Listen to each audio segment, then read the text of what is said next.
Join the sexual evolution and get ready for Sex is Medicine. Sex is Medicine is your #1 resource for holistic sex education. Explore the connection between sexuality and spirituality, pleasure and personal growth.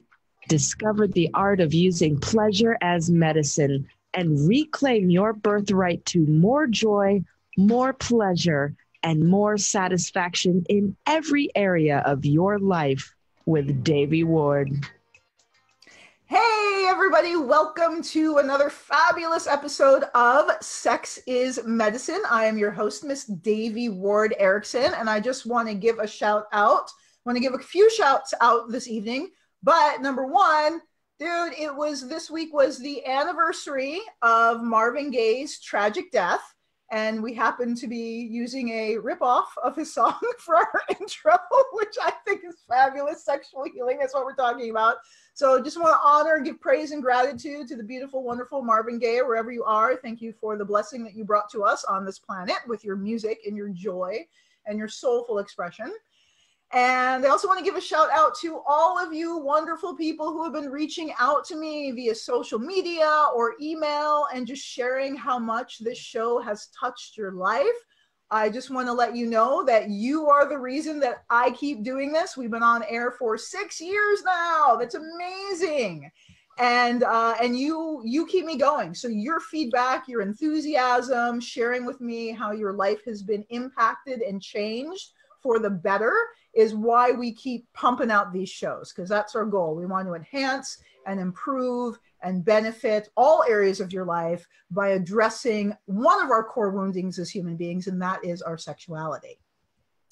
Speaking of all of that wonderful stuff, I want to invite those of you who feel moved and inclined to work with me in person this summer. I have 2 amazing opportunities to work with me live in the flesh, because it's one thing to get us online and through video stream. It's a whole other experience to work in human form, body to body, flesh to flesh. And I have 2 immersion retreats this summer that I want to share with you. One is July 12th through 16th at Hollyhock Retreat Center. And can I just say, it was one of my dreams as a little coming up Tantra educator to get invited to teach at Hollyhock. So I'm so honored and grateful that they invited me to teach there. Again, it's July 12th through 16th, and you can find out more about that at our website, authentictantra.com, under the retreats.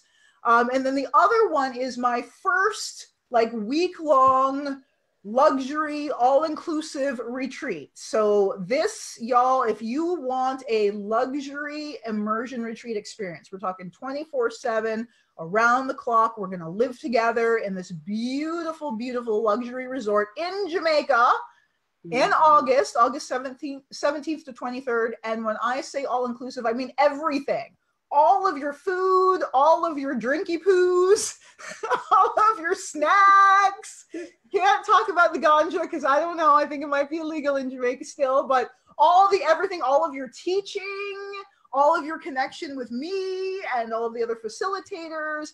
It is going to be an amazing, amazing immersion experience. And we're going to live together as a community for 6 days, 7 nights. So that is in Jamaica. Again, it's in August. You can find out about that at our website, authentictantra.com, but it's a rare and unique experience. My husband is going to be there with me teaching. We're going to be showing you some Tantra stuff. And then 2 of my recent graduates who are just phenomenal, Brian and Karen Craig, are co-hosting the retreat with me. And Karen, they're amazing. They are just absolutely amazing. They've been doing this for 5 years, hosting these luxury retreats for couples. So I really invite you, if you feel moved. The price is amazing. It's an amazing, amazing deal. Early registration ends June 1st. So you want to make sure you get in before June 1st. And we only have 6 spots left. It's going to be a very concentrated, small group, only 10 couples. We have 3 couples registered. Beautiful, amazing couples. Thank you. And we're looking for 7 more couples to come join us and spend this week with us in paradise, quite literally. And we're going to be learning all the methods. You're going to be learning the methods of authentic Tantra and how to truly use pleasure as medicine to awaken every aspect of your life, because that is the goal. We don't just want you to like have a good Tantra workshop. We want to give you a toolkit to take home to continue cultivating and developing your gifts and your abilities. So that's that. Yeah. So without further ado, I'm going to introduce our wonderful guest this evening. So our guest this evening is Corey Keith, the very amazing and very transformational Corey Keith. And I have known Corey since, when did we meet, Corey? Like 2010 or something like that? Something like that, in Vancouver when you were there with Jocks. Yeah. So Corey and I, we go way back. And I've had the privilege and the honor of watching you grow and develop over these last 9 years and really blossom into your work and your purpose in this world.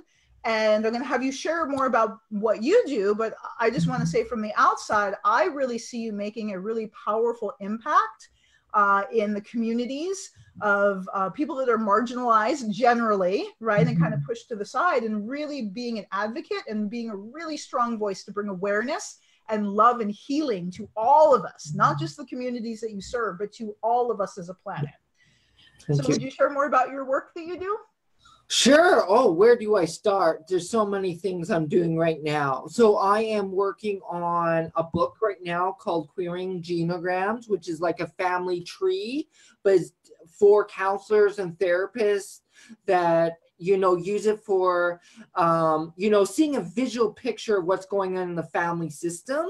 And historically has been very heteronormative. And so it's blowing that out and giving a real good tool for counselors, therapists to look at and use when they're working with counselors. So that's one thing I'm working on. I am also a therapist, educator. So I support people who are coming out, transitioning, families who are trying to navigate what does it mean to have, you know, family members that are their identities different than what they thought or whatever. How do you support them as well? We often forget about them and they need support too. I often do education, doing workshops on sexual and gender diversity, providing support to organizations who want to be more inclusive, gain those inclusive tools, safer space assessments, all of those wonderful things. And then I do a lot of other little things on Poly 101, mindfulness, all of those great things. And what my real passion is moving and supporting queer trans people in connecting to their spiritual path.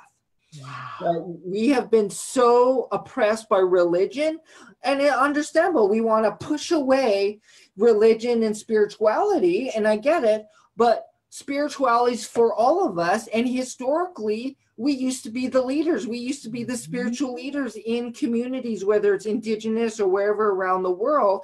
So it's time to take that power back, not only in our own healing, but and also finding what is our role again. Where do we want to go? It is our divine right, if we want to use that word. And so those are the kind of things that I'm working on just to start off with. So wow, I love that piece. That is huge. And isn't it interesting how the communities that are some of the most marginalized communities historically were the ones that were the most revered, like the sacred prostitute, right? The sex worker used to be like, they used to run fucking government, man. They were like the go-to, right? They were like the top of the heap. And now that's part of what we're going to talk about, you know, some of the most marginalized, abused human beings, and same with trans folks. Yes. They were revered as magical.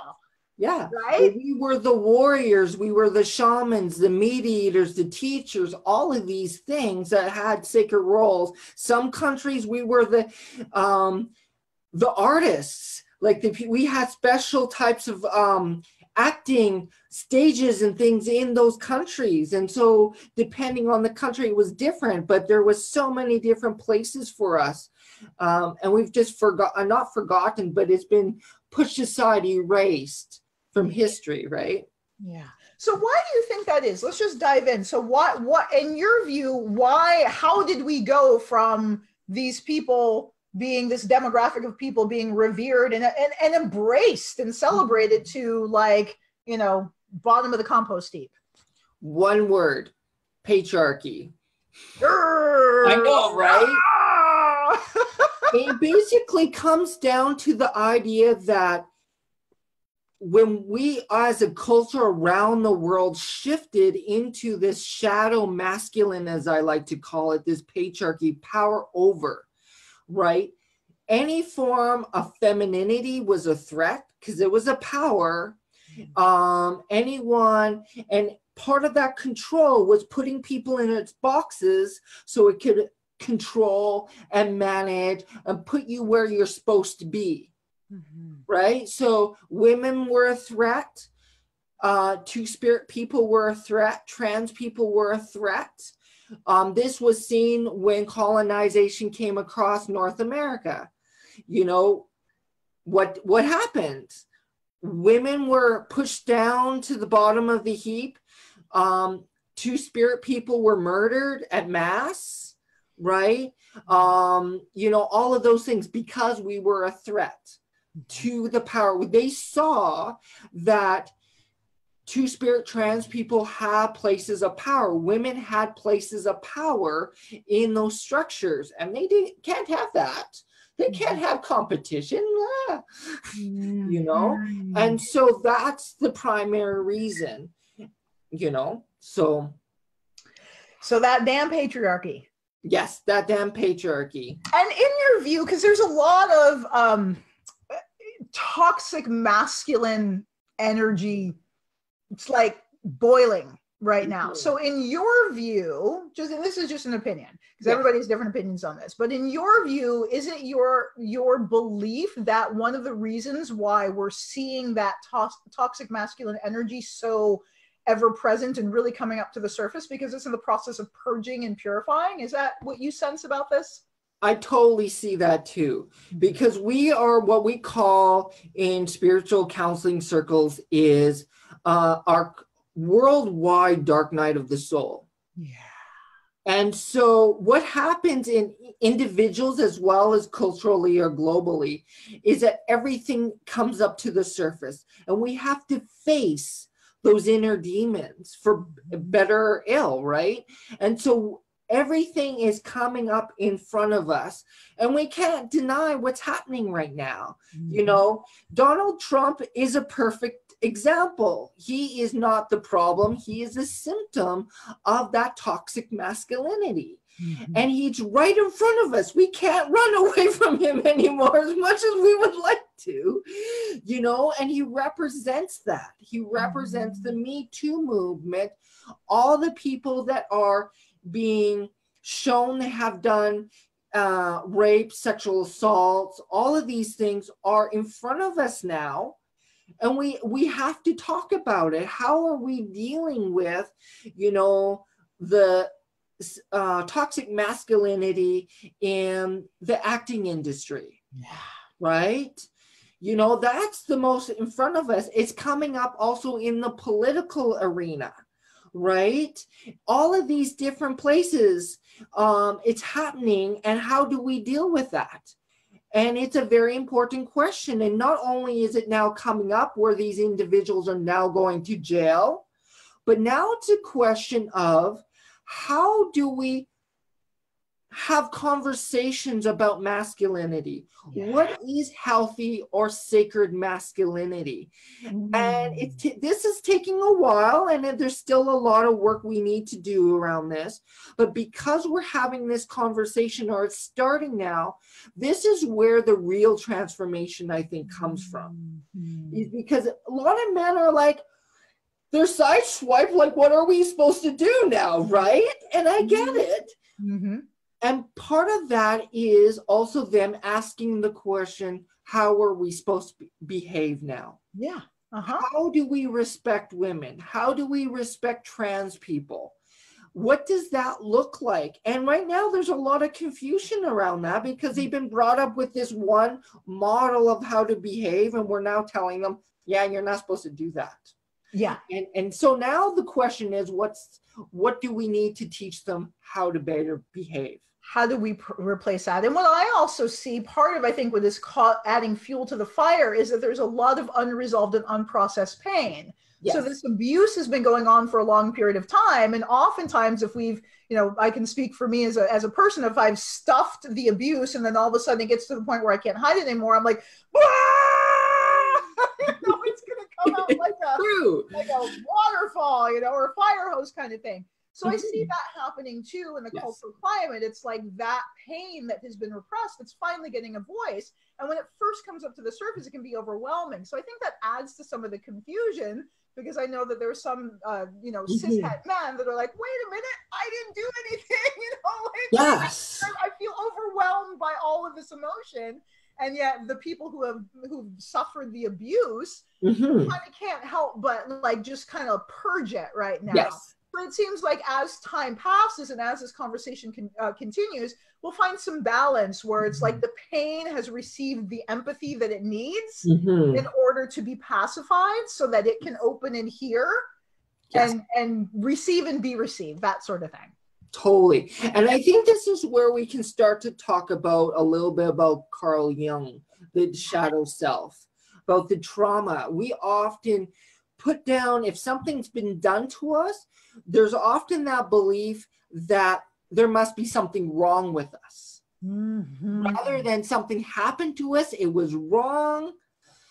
And it's that switch, right? And that, I think we're starting to have the conversation around. New psychology research is talking about trauma is not the event, it's how we perceive the event. It's our relationship to the event. Exactly. And so once we start to get that more into cultural consciousness, now we can start to talk about, okay, how do we want to reframe that?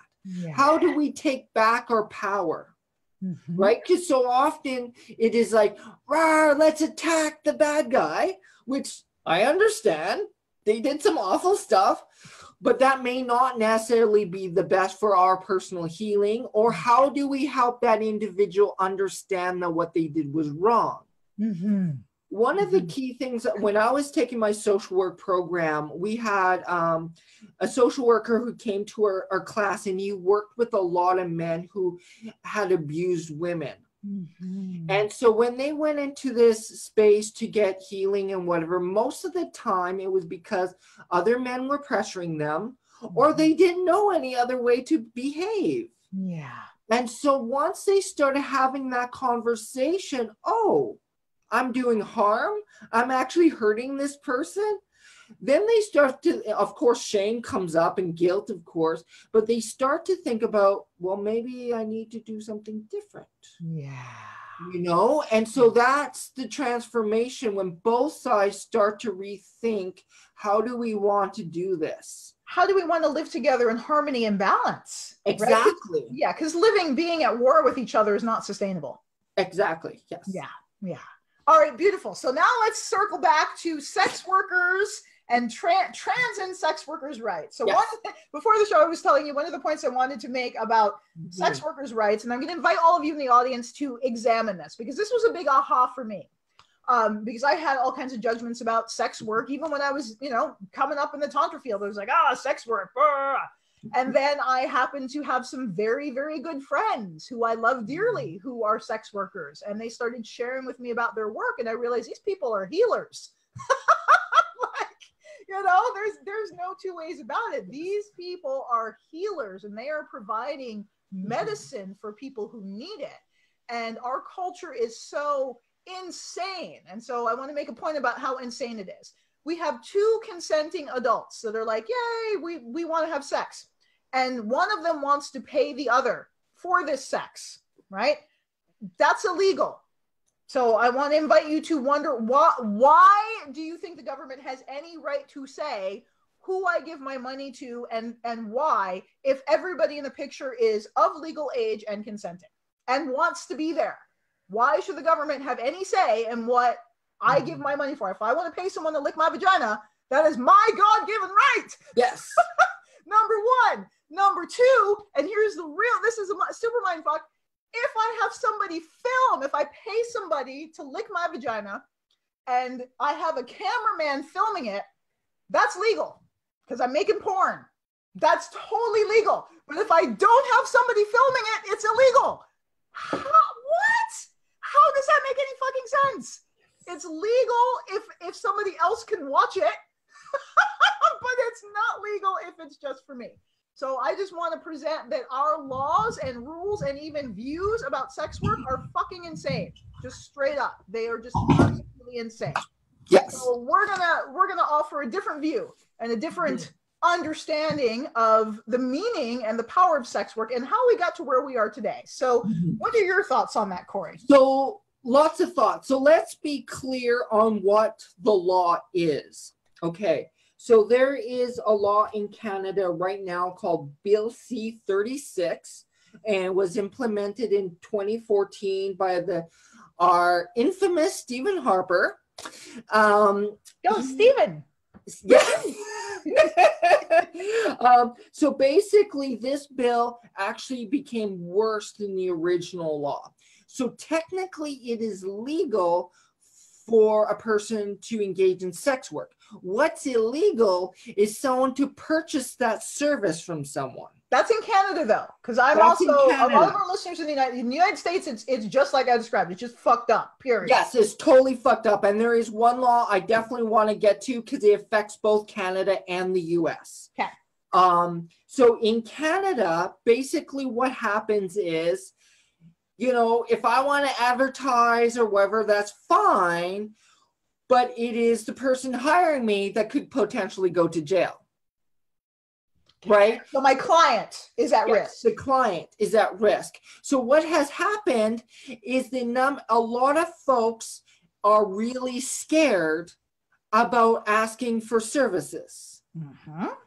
Right? And so there was a huge outroar from sex workers here in Canada saying, we need to pay bills. This is our work. And we can't do it if we don't have clients, right? And so this was a big thing that was happening in Canada and still is happening. Trudeau, our present prime minister, is supposed to be re-bringing up the conversation to look at changing the law. Who knows? He's lied a lot about other things, so who knows what will happen. We'll send him some letters. Yes, I love that. I love that. So that is one of the things that's happening. The other one that affects both US and Canada, although the law was based in the United States, is the FOSTA SESTA law, Section 230. And that was put into place in 2017 and 2018. And basically it was targeted to get attack or not attack, but prevent sex trafficking. But what ends up happening, anything regarding sex trafficking, sex work, you cannot advertise, market yourself on social media, on websites, or anything. Well, yeah, and it's not just sex work or it's sex education. Like it's anything sex. It's like a complete shutdown on any kind of information regarding sexuality. Oh yeah, I want to do a sexual and gender diversity workshop, and I can't say sexuality. It's ridiculous. It's like people act like they're fucking like, I don't know, grade schoolers or something. And even grade schoolers have a healthier relationship to sex than most adults. It is insane. It is. It's insane. And I know for myself, when this law came into place, I was practicing or wanting to practice sex work, you know, and I couldn't get in clients. I had to stop and find other means, right? And it was like, really? You know? Yeah. Well, and I just want to say, like, as far as the clients, because here's another place where there's a lot of judgment of like, oh, well, who would pay for sex work? I just want to tell you guys, like, you know, he who casts the first stone or lives in glass houses or whatever the fucking that saying is, number one. And number two, like, you have no right to judge what needs somebody chooses to meet and how they choose to meet them. Like, we know nothing about these people's lives. They may have an agreement with their partner. Their partner may be dying from cancer, and their partner loves them and wants them to have sexual expression. Like, sexuality, sexual expression is one of our fundamental requirements for being healthy human beings. It's in Maslow's hierarchy of needs. It is a need. It's like food, water, shelter, sex. It's a core human need. It's not negotiable. Yes. It's part of being a healthy. Unless you're asexual, 99% of us need some form of sexual contact. Well, and I just want to say about asexuality, right? It's like I don't know a lot about asexuality, so like forgive me if I stick my foot in my mouth, but my view on it is it's not unexamined sexuality. That's the issue. It's like asexual folks are like, I've examined my sexuality and this is how I choose to express it, right? Choosing to not engage is still a form of expression. Most people, though, who don't identify or do identify as heterosexual or whatever are repressed. And I shouldn't say most people, I will say many people making the fucking laws are repressed. And they're often the ones who are perpetrating crimes, sex crimes, because they're suppressed, that they end up doing the harm themselves. Oh my God, can we just talk about all the women that have been burned because of men not being able to control their sexual desire? I mean, oh my God. So yeah. And so in terms of, because I have practiced sex work off and on, and I have dated other sex workers, and I've known lots of other sex workers, I have a general sense of what kind of clients people are looking for. They're looking for touch. Yes. They're looking for someone to talk to, because some folks feel safer to talk to a sex worker than they do with a counselor. Yeah. For example, which is ironic, but it's true, right? I've had clients who are so suppressed in their sexual orientation that they need contact with another male-bodied person. And so it is a process of coming out for them to say, okay, I'm honoring this part of myself, right?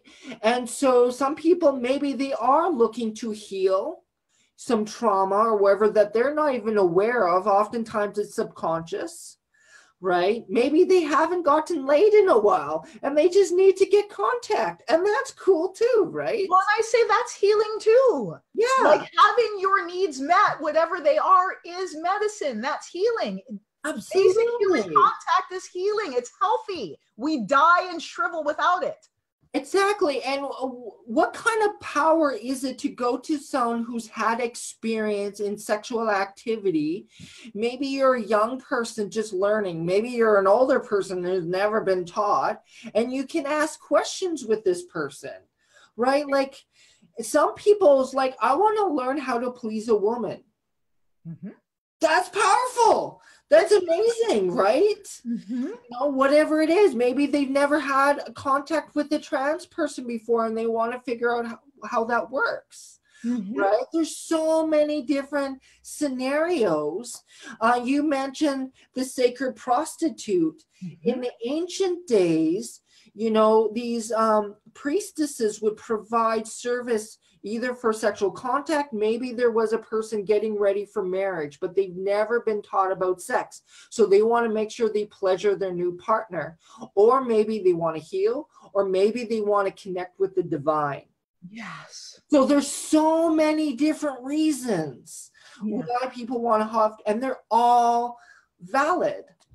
And I want to say, and none of them are any of my fucking business or the government's.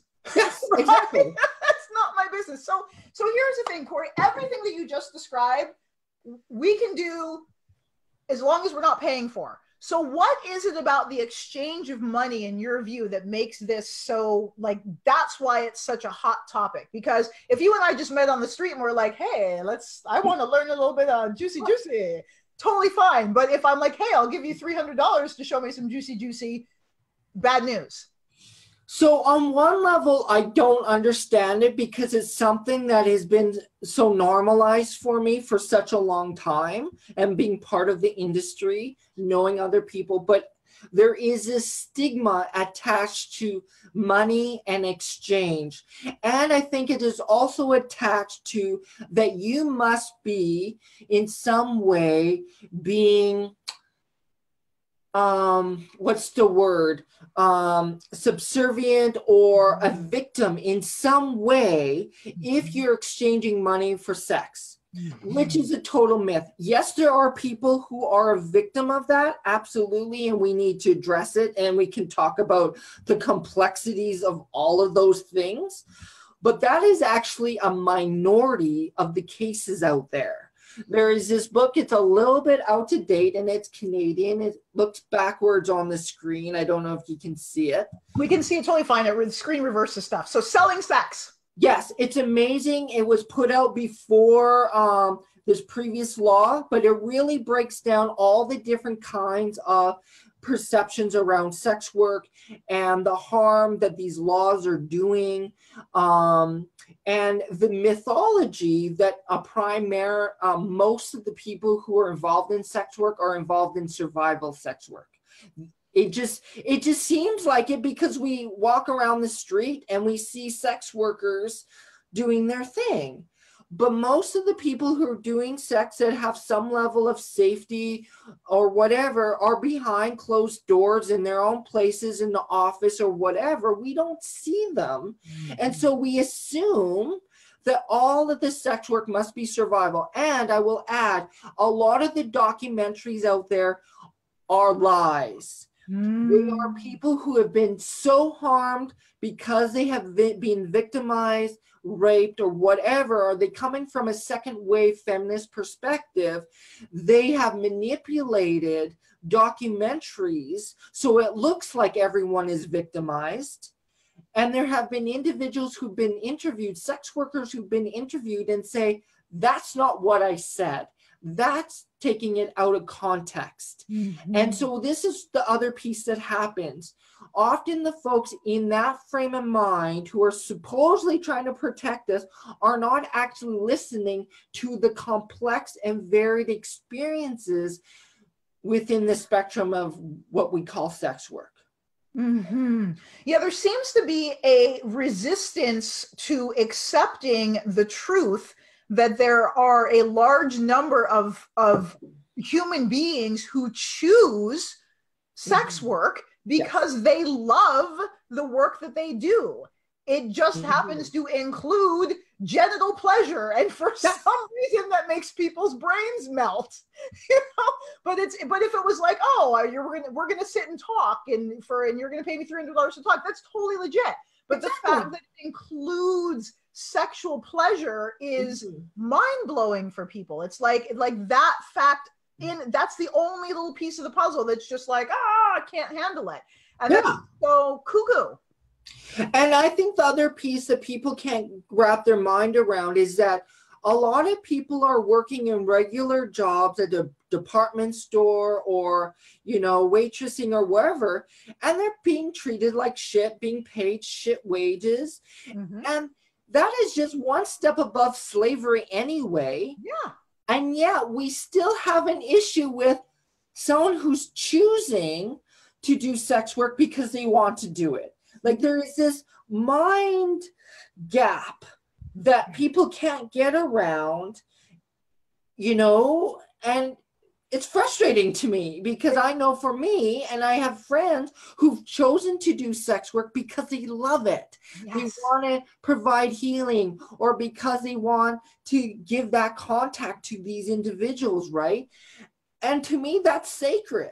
Yes, it is. It truly, absolutely is. The more I have learned about sex work over the last 3-4 years, the more it's a hugely valuable and necessary service. I want to say that's absolutely necessary. Thank God there are people in the society who love offering their physical contact and physical experience to other human beings who need it. Like, thank God, because there would be some hungry, angry, fucked up people, and there's enough of those people out in the world already. It's true. So thank God that there are people who love, whose soul song, whose sacred mission in life is to offer physical love and physical contact to other human beings. Absolutely. And I think there's another piece too, and I think this goes into the global piece of our society still resistant to actual true change.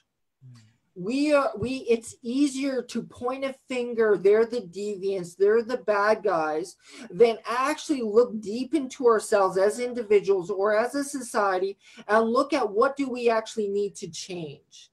Do we need to make sure there's universal, basic income for everyone? Do we actually need to address the inequalities, the prejudices that address Indigenous people, people of color, trans people, which is the conversation we're going to have today? Whatever it is, we don't want to really have those conversations. And it's easier to point a finger. And so unless we actually really address and look at ourselves, we will still continually have those challenges that do happen, right? Absolutely. Absolutely. Starts here. Healing starts here and then blossoms outward. Absolutely. So what is the intersection? We've been talking a lot about sex work. So what's the intersection between trans people and sex work? So basically is that when trans people started to come out, for a lack of a better word, because there was so much prejudice, the only place we could pay for living, let alone hormones and surgery and whatever, the only place we could do it is on the street and with sex work. Wow. Right? So when we look at individuals, like I was just saw an image on Facebook right before we had this on Silvera Riviera and Marsha P. Johnson. They were two of the people who initiated Stonewall. People of color, trans people, and they were involved in the sex trade. And the interesting thing was the rest of the lesbian, gay, and bi community didn't want to acknowledge their existence for several reasons, is because they were coming from a medium class place and they didn't have to be visible. They could be closeted if they wanted to, where trans people were out because there was a lot of folks had to be in a drag queen mode because a lot of people didn't have money. It was the only space they could actually function in at that time, so they were visible and no one knew how to handle them, and so they were relegated to sex work whether they wanted to or not. Right? And so there was most of us had to start there, and so this is the basics of that history. At least in North America anyway. We could talk about other places in the world.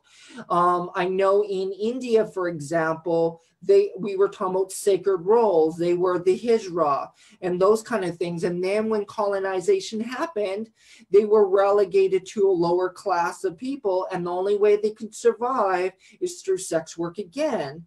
And thankfully, that's shifting. Some people in India are starting now to go into political office and doing those different things, right?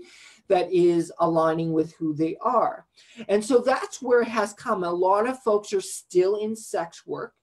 So what happens is we are still over 70% of trans people have post-secondary education. And this is stats from both Canada and the US, but about 40-50% of trans people are still underemployed because we still can't get employment. People, whether because they have outright prejudice or they don't know what to do with us or fear of losing customers or clients, and little things, everyday things that are struggles in terms of healthcare and things like that create these extra barriers to success.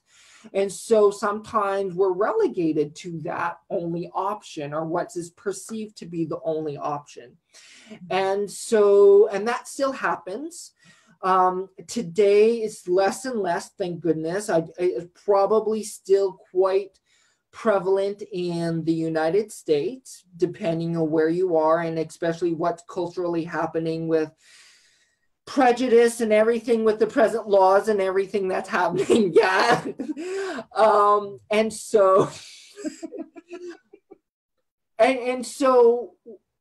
what's happened is that there has, at least in Canada, and there's probably some of this happening in the States too, where there is this classism that's starting to occur in the trans and non-binary community, where those who are successful start to look down or don't want to talk about the trans sex workers in our community. There's shame, there's a shame. And yet it's part of our history. We can't ignore it. It's part of who we are.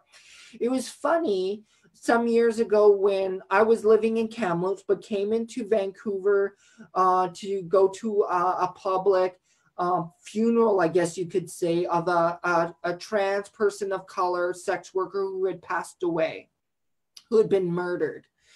And so I went to this funeral, didn't know them, but I knew other people who had known this person. And this person was a proud sex worker first and all the other identities next, right? And so no one talked about her being a sex worker. And I was about to speak, but I didn't. And of course, I have a little bit of a guilt about that. And I think it's one of my driving forces now when I have a chance to speak about these things and give voice. But it was one of those things like asking the question, why aren't we talking about this? Why aren't we talking about one of the reasons no one's talking, but also why she was murdered was because she was a sex worker and a person of color. All of these intersecting pieces, like, why aren't we talking about this, right? And so it was really sad that, you know, it's always a frustrating thing for me. As minorities, we should get, at least to some level, how other minorities are experiencing and speak up, but we don't, you know, and it frustrates me. And so, yeah, it's just that thing that continues to happen. Yeah, and it's heartbreaking. Yeah, it is. And so I think this is why it's so important to have these conversations that we're having now, to really bring this to light and have these conversations. So there's two things that come to mind for me in this conversation. It's kind of, you know, it sounds as though from an outside perspective that being trans in this culture is traumatizing. And, you know, I know as a person of color, it's fucking traumatizing, right? Yes. So I would project that onto other marginalized people and presume that it's traumatizing. So how is the mental health for many trans people? So good question. So in terms of trauma, most of us have experienced some form of post-traumatic stress disorder. And so not necessarily individual trauma, although that can certainly occur from high rates of abuse, being attacked. But a lot of time, to the most extent, it is the everyday little looks, the words of violence against us, and that puts us constantly on guard, right? And this is like, someone going to say something next or whatever, right? And it was an interesting experience when I grew up in smaller communities, and then when I moved to Vancouver, even though in some ways smaller communities had more prejudice, I felt it more in Vancouver. Wow, yeah. When I was on the SkyTrain, there's no bus driver. And so that's a sense of safety when there's someone there. But with the SkyTrain, there isn't. And so I was hyper vigilant. For one, this is a new experience. This is a huge city for me. And secondly, there's all of these unknown people, and I don't totally feel safe. Yes. And it took me a while to really, you know, come to terms with the fact that there's going to be ignorant people around me. Yeah, well, and I love that you pointed out those microaggressions, because those are more traumatic in my experience than some of the overt or shock traumas. It's, I mean, you know, everything about, and I'm speaking as a U.S. citizen in the United States, like everything about the laws in the United States basically are geared towards denying trans people their human fucking rights. Yes. That's traumatic. If your entire society is in denial of your basic humanity, and you're told from the time you are born that you're an abomination, that is traumatic. Absolutely. And so if you can, I know there is a law trying to be passed in the States. I don't know which state, but basically going to be legal for a doctor to refuse service to a trans person. Yeah. So it's information that's heartbreaking. It is. And so how does a trans person get health? it just adds this extra layer of being fear, this Russian roulette, if they're going to find a good supportive doctor and get health care, let alone if you are also a sex worker, being able to be open about, oh, by the fact I am a sex worker, I have sex with multiple people, and how to, let alone, most people have a hard enough time talking about safer sex and getting STIs, you know, STI checks, right? And you put all that together, you've got this mountain of shit that you've got to navigate, right? Just to get through, just to get to the doctor. Yeah, just to get to a doctor. Just to get a checkup. Yeah, exactly. And so you can only imagine, you know. And I was talking to just not even a trans person, a lesbian person in the States, how, and she was coming from a smaller, how she is totally isolated in her community, right? So if we compare that, if this person was a trans person, I can only imagine the isolation and the lack of connection that would be there for this person, right? And we know that suicide ideation is huge for trans people. And if you don't have at least one person that says, I support you, I honor all that you are, you're likely to have another suicide on your hands. Can we say that right now? I support you. Yes. I see who you are. To all of our trans people, brothers and sisters in the audience watching, you say it, Corey. Okay, so all of those trans and non-binary two-spirit humans out there, I see you. You are beautiful, you are amazing, and you are sacred. And I'm with you, and I know both myself and Devi are huge to create space for you and honor all that you are. Thank you. So yeah, where do we want to go from here? Because I think, what can we do? What can we do to support, and what can we do to create change? yes. Yeah. So I think there's a couple things, because we're talking about two intersection communities. Mm-hmm. And for allies like yourself, Devi, it's so important to be able to speak up and create voice. We as trans people, we as trans sex workers don't always have the courage or know how to speak up for ourselves. We're scared. We're scared of violence, maybe police or whatever. So the more our allies can speak up and say, this is not okay. This is not okay. The more that we can create conversation. Just the other day, what was it? I was closing up a shop, and someone, we were giving refunds, and it wasn't much, about $20. But he says, okay, I can get, a prostitute and some blow. And I'm like, okay, so, do whatever you want, but just make sure you're respecting the sex worker, And he's like, oh, well, I'm just joking. And I just commented, yeah, you might want to use the term sex worker, And he's still bluffing it off. But the moment I said that I used to be a sex worker, it changed the conversation. It made it real for him. It told him, oh, there's a real person behind this conversation that is affected by these words. Yes, there's a human being. Yes. Yeah. So that's the other piece for those of you who are trans, who are sex workers, and I know not all of you are able or ready, but for those that are, speak up. The more that does, the more that we can give voice to these conversations, the more people can get to know us and go, oh, there's a human being here, right? So that's another powerful piece, right? Just recently, there was a Red Umbrella Day, and for the first time, I shared my story about being a sex worker. And although I feel like I have pretty privileged experience in sex work, I felt it was important to give voice and to assist other people who are struggling and trying to find their place. So that's one piece. Education. We need to educate each other. We need to research. Do your research. Read the book I've suggested. Read books on trans people. Read on the history, where we've come from. And what an ally actually means is it's something, a label we give to you, right?